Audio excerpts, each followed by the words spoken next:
Hi viewers, অনেক দিন পর আজকের আবার একটা নতুন ভিডিও নিয়ে এসেছি। সেই লাস্ট ভিডিও ছিল আমার দীঘার, তারপরে এই নতুন একটা ভিডিও নিয়ে এসেছি। সো আজকের ভিডিওটা হলো যে আমার কাকার বিয়ে। তো আমরা যাব সব এখন বিয়ের বাড়ি, মানে বিয়ের দিতে, বিয়ের বাড়ি না, নিজেদেরই বিয়ে। তো আমরা এখন সব বেরিয়ে গেছি আমাদের ঘর দিয়ে, বেরিয়ে সব রেডি ফেডি হয়ে যাচ্ছিলাম, প্যাকিং করলাম, করে আমরা সব বেরিয়ে গেছি। আমি তো ছিলাম মা কাকিদের সঙ্গে, আর এই গাড়িটা আমার কাকা বোনরা ছিল। তো আমরা গেছি, এখন শিয়ালদায় নেমে গেছি। কোথায় যাব আমরা সেটা তোমাদেরকে বলবো, চলো আগে আমরা যাই। ট্রেনের টাইমিং হয়ে গেছিলো, তারপর আমরা উঠে গেছি ট্রেনে।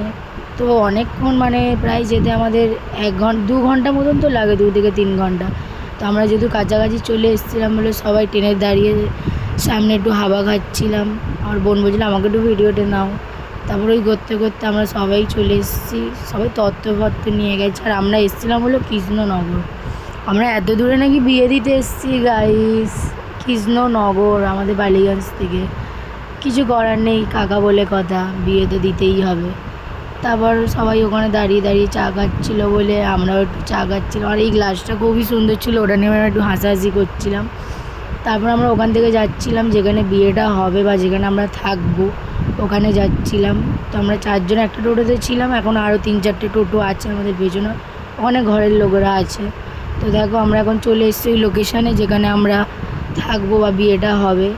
দেখে তো মনে হচ্ছিলো ভোরবেলায়, কিন্তু মোটেও ওটা ভোরবেলা না, ওটা তখন বিকেল 6টা বাজে। দেশগাঁয়ের দিকে তো জানোই কীরকম হতে পারে। তারপর সবাই আমরা চলে এসেছিলাম, ভেতরটা খুবই সুন্দর ছিল। সবাই এখন বসে আমরা একটু গল্প করছিলাম, যদি ওখানে খুবই গরম, আমাদের এখান থেকে খুবই গরম ওখানে। তারপর আমরা এসে মুখ ফুক ধুয়ে কিছু খেয়ে নিচ্ছিলাম।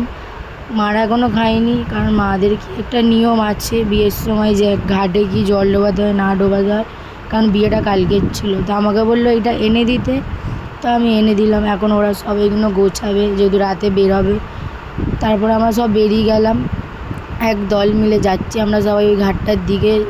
এখন সব নিয়মগুলো হয়ে গেছে, তো আমরা এবার যাব বাড়ির দিকে। দেখতে পাচ্ছ গাইস কতটা অন্ধকার এখানে, কিন্তু এখন মাত্র বিকেল 6টা বাজে, 6টা থেকে 7টা, বেশি না। তারপর আমরা যাচ্ছি এখন ওই রুমটায় যেখানে আমরা নতুন ভাড়া করেছি, কারণ ওইখানটা খুবই গরম ছিল। তারপর আমরা ওখান থেকে এখানে চলে এসেছি ওই এসি রুমটায়। এসে আমরা সবাই সাজাচ্ছিলাম তত্ত্ব, কারণ কালকের বিয়ে ছিল, তো বিয়ের জন্য আমরা তত্ত্ব সাজাচ্ছিলাম। অনেক তত্ত্ব ছিল, তো সবাই এক দল মিলে বসেছি তত্ত্ব সাজাতে।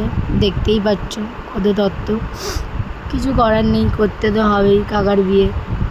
তারপর আমি উঠে গেছি, কারণ আমার দ্বারা হচ্ছিল না, আমাকে সাজাতেই পারিনি একটা তত্ত্ব। এবারে আমি মুখটা একটু পরিষ্কার করে দিচ্ছিলাম, কারণ আমরা সবাই মুখ পরিষ্কার করেছি, আমাদের এত জার্নি হয়েছে, লাস্টে করতে পারছি না বলে ওকে করে দিলাম। তারপর রাত্রিবেলায় খুব খিদে পাচ্ছিল, অনেক কষ্ট করে খাবার পেয়েছি ওখানে, কারণ ওখানে রাতে খাবার পাওয়া যায় না 9টার পর দিয়ে, 10টার পর দিয়ে। তারপরে আমরা খেয়ে দিয়ে নিয়ে, আর শরীর দিচ্ছিল না, সারাদিন আমরা এত জার্নি করেছি। সো চলো দেখাবো নেক্সট বিয়ের ভিডিও, টাটা।